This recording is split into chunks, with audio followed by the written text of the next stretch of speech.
Hi, and welcome back to Beans and Bezels. Batavi is not a new player to the microbrand universe, and they've made a good name for themselves over the last year with their Kosmopoliet GMT watch. The Kosmopoliet was a success on Kickstarter with over 100 backers, bringing in close to 90,000 US dollars. I believe that all these watches have been delivered to their backers, and the feedback looks good so far.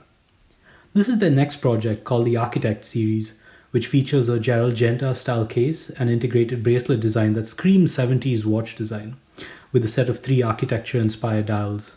I'm glad I was sent the walnut wood dial as I'm a huge fan of the walnut wood grain in general, but the other 2 dial options are quite interesting too.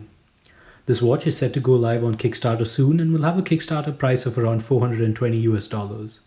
Let's check it out.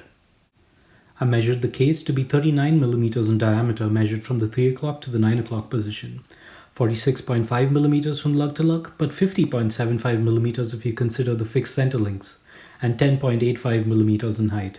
The case is primarily brushed and the quality of brushing is pretty great here. The only complaint I have with this watch is that the case does the 1970s sharp angular design a little too well. The corners are razor sharp and can almost be weaponized. In this area, I prefer what Tissot did with their PRX cases by introducing some polished bevels and rounding off some of the corners. But to give credit where due, the Tissot case finishing is a few steps below the Architect. You then have a beautiful brushed fixed bezel section that seats a flat sapphire crystal with AR coating. I didn't have any trouble with reflections on this one, and I love the sleek bezel and crystal construction. There is a small 5mm screw-down crown at the 3 o'clock position, but it makes up for its small size with excellent grip. There isn't any crown or stem wobble here, and the crown is also signed.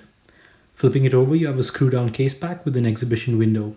This watch is rated for up to 100 meters of water resistance. This is the wooden dial option and features a beautiful walnut wood grain. I believe this is real wood and not a printed pattern. The grain looks lovely, and I'm curious to see the variations across different dials when it goes into production. There is a sloped brown chapter ring that has a loomed circular pip for each hour index and small white ticks for the rest of the minute markers. This track matches the dial well and is easy to read. The printing and finishing quality is very good. You then have applied stainless steel hour markers that have brushed top surfaces and polished sides.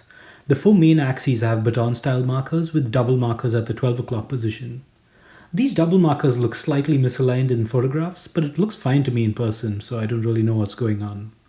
The rest of the markers are circular button-style indices, and the finishing across all of them is quite impressive for the money. There was a strand of fiber stuck to one index, but this is a prototype, so I suspect that the quality control will be better on the final production units. The rest of the indices and the dial is pretty clean, to be fair. The brand's name is printed under the 12 o'clock and Architect above the 6 o'clock. I love that this is printed onto the uneven wooden grain, and the printing quality is pretty good here. You then have a very sleek handset that I think suits this watch well. The hour and minute hands have good lengths and contain loomed elements. I think slightly thicker hands would have improved legibility overall, but this is fine to me. The seconds hand almost reaches the outer track and is easy to read. Overall, I think the dial looks great, and under normal lighting conditions, this watch is easy to read and looks quite impressive. The applied indices are quite reflective and look great under natural light too.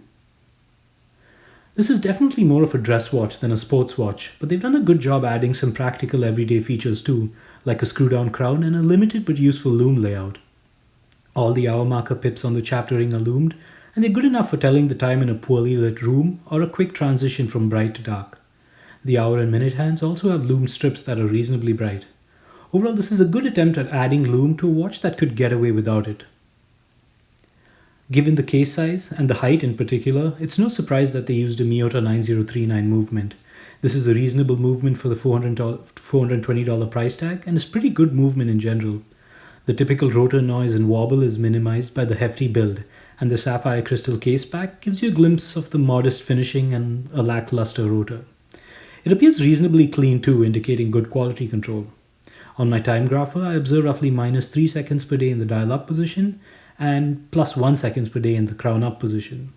So reasonable numbers for this movement and a watch in this price category.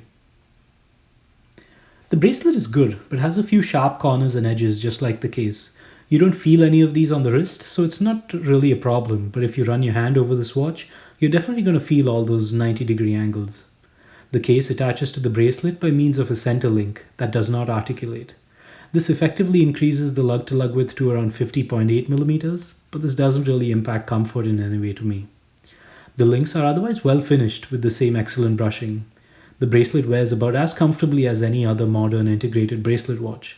There is a butterfly style clasp and no half links that I could find. I was able to dial a reasonably good fit though.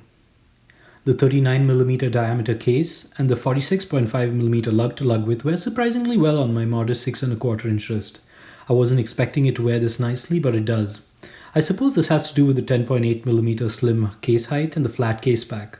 I think it has a great wrist presence, and the dial in particular looks amazing on my wrist. You can swap out the bracelet for their strap adapter, which are a pair of fixed end links that can be attached to any 20mm strap. While this is a great idea, it makes the watch a bit too large for my wrist since the link adapters do not articulate, and this increases the effective lug-to-lug width by about 4 to 5mm, going way over the 52 and 53mm lug-to-lug width. So if you have small and medium-sized wrists, be prepared for a big change in wrist presence on the strap. Overall, this is an easy watch for me to recommend given the price tag. At $420, that's about $50 more than the Tissot PRX quartz watch. And while the architect isn't perfect with its somewhat sharp edges, it makes up for it and more with its stunning dial, very good finishing, and an overall great looking design. So if you've been wanting a Gerald Genta style watch but dislike all the more blatant copies out there, this is a great option. You get to experience the dramatic angles and straight line design in a package that is also creative and interesting. I also just enjoy looking at the beautiful grain on this wooden dial, so I think that's a good enough reason to own one in my opinion. As always, thanks for watching, and don't forget to read my other reviews in the link below.